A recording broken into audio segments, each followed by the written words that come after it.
आप देख रहे हैं आरपीआई न्यूज इंडिया और लॉग इन करें खबरों के लिए आरपीआई न्यूज इंडिया।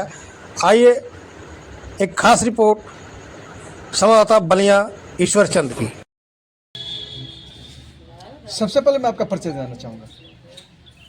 तो मेरा नाम शिव मूरत है और मेरा नगरा में संत सहदेव सेवा सदन के नाम से पोस्ट ऑफिस के सामने मेरा एक क्लिनिक है छोटा सा। मैं जनता की सेवा करना चाहता हूँ। अच्छा, इससे पहले कहीं आप जॉब वॉब चाहे किस लाइन में? उत्तर रेलवे मंडल चिकित्सालय 4 बार लखनऊ में मेरी मिसेज जॉब करती थी। वहाँ से उनके दिमाग में आया कि मैं जनता की सेवा करूँगा, मुझे कोई नहीं जानेगा, मैं गरीब दलित लोगों की सेवा करना चाहता हूँ। तो लखनऊ तो देखा जाए कि एक उत्तर प्रदेश की मानी जानी अच्छी राजधानी है और राजधानी छोड़ करके आप एक छोटे से नगर कस्बा में आप अपना दुकान डालने जाके इसका क्या रीजन है? तो एक्चुअली मुझे राजधानी से और बड़े शहर से कोई मतलब नहीं था। मतलब था कि जनता की सेवा अगर दिमाग में आ गई तो मुझे जनता की सेवा करनी है। तो जनता की सेवा मैं अपने होम डिस्ट्रिक्ट में करना चाहा कि अगर होम डिस्ट्रिक्ट में जनता की सेवा करूँगा तो जनता की सेवा अपने होम डिस्ट्रिक्ट में करूँगा। ये कब से आपका ये क्लिनिक चल रहा है, कितने दिन? ये 2021 से मेरा चल रहा है संत सहदेव सेवा सदन के नाम से। तो आप किस प्रकार की सेवा कर रहे हैं इसमें?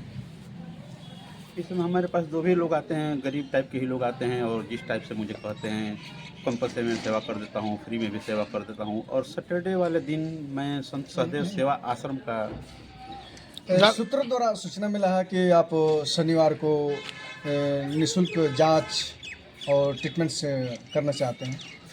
सही बात है, क्योंकि जब मेरे दिमाग में सेवा भाव ही आ गया है और जनता की सेवा करना ही मैं अपना कर्म समझ लिया, तो चूँकि मैं एक गरीब परिवार से हूँ और गरीबों की सेवा करना मैंने उचित समझा, तो इसलिए हर शनिवार को मैं एक योजना बनाया 2026 में कि 2026 नए वर्ष में मैं एक जनता की सेवा करूँगा और एक नया योजना लागू करूँगा।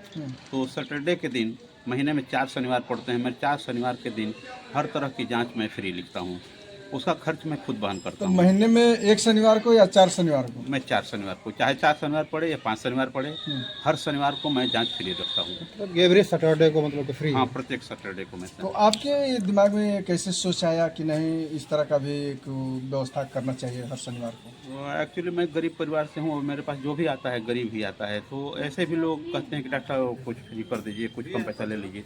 तो मैंने सोचा कि क्यों न मैं किसी का 100-200 रुपया निःशुल्क करूं, क्यों ना मैं पूरा ही पैसा मैं निःशुल्क कर दूं कि 4 दिन कम से कम लोगों को जो मुफ्त सेवा करने का मौका मिलेगा वो मैं 4 दिन मुफ्त सेवा करके और अपना नाम कमा लूँ, तो जनता की सेवा करूँ। डॉक्टर साहब, अभी आपने अपने क्लिनिक का जो नाम बताया है, तो एक बार उस क्लिनिक का नाम बताइए। संत सहदेव सेवा सदन। ये जो आप संत सहदेव सेवा सदन कह रहे हैं, तो आप आज तो लोग अपने मेडिकल को या क्लिनिक को एक मॉडलिंग नाम दे रहे हैं, फिर भी आपको अपने इस संत सेवा में कैसे अपने परिवर्तन किया? पुराना ओल्ड नाम दे रहा है। एक्चुअली जो भी मेरा इनाम है ये मेरे परिवार से किसी संत का नाम है और वो काफ़ी यानी कि एक संत की भाषा में जीते थे। संत की परिभाषा जो होती है आप लोगों को खुद पता है कि संत की परिभाषा क्या होती है। संत मतलब संत होता है। संत की परिभाषा एक दुनिया से अलग हटके होती है, जो बिल्कुल निस्वार्थ जीता है, लोगों की भलाई और लोगों की सेवा करता है। तो मैंने उनके नाम से मैंने चाहा कि अगर मैं संत के नाम से चलाता हूँ, एक सेवा आश्रम चलाता हूँ, तो सेवा आश्रम मैंने कि सेवा आश्रम होता है, यही मेरे दिमाग में आया कि अगर संत जी के नाम से चलाता हूँ तो संत जी के नाम पर मैं सेवा करूँ। देखा जाए कि क्या जो भी आपका क्लिनिक जहाँ डॉक्टरी चल रही है, तो क्या इसके आगे और क्या आपका विचार है? इसके आगे मेरा इतना ही विचार है कि मैं जहाँ तक मुझे जितना नॉलेज है मैं अपने नॉलेज से मैंने इसको विस्तार करना चाहेंगे ऐसे ही पे अपना? नहीं, अभी तो ऐसे ही चलेगा। अभी तो मेरा ऐसे ही चलेगा जब तक बच्चे पढ़ करके कुछ लायक बन करके नहीं आ जाते हैं, तब तक मेरा ऐसे ही चलेगा। और मैं अपनी क्षमता से हमेशा लो ही रखूँगा इस चीज़ को, क्योंकि यहाँ मैं बहुत सारा देख रहा हूँ कि मेरी कैपेसिटी बहुत लो है और हाई फाई लोग जो है जैसे तैसे सिस्टम में डाल करके और अपना चला देते हैं, लेकिन मुझे वहाँ तक नहीं जाना है, ना मुझे वहाँ तक अभी कैपेसिटी की बात की तो कैसी कैपेसिटी आपकी कम है, ये थोड़ा सा इसके बारे में बताएं। एक्चुअली मेरी आर्थिक स्थिति भी कमज़ोर है और मैं सर्जन भी नहीं हूँ। मेरे पास MBBS की डिग्री नहीं है, मेरे पास डिग्रियाँ भी बहुत कम हैं। पोस्ट ग्रेजुएट हूँ और पोस्ट BSc। तो जो ये काम कर किस पैमाने पर कर रहे हैं आप?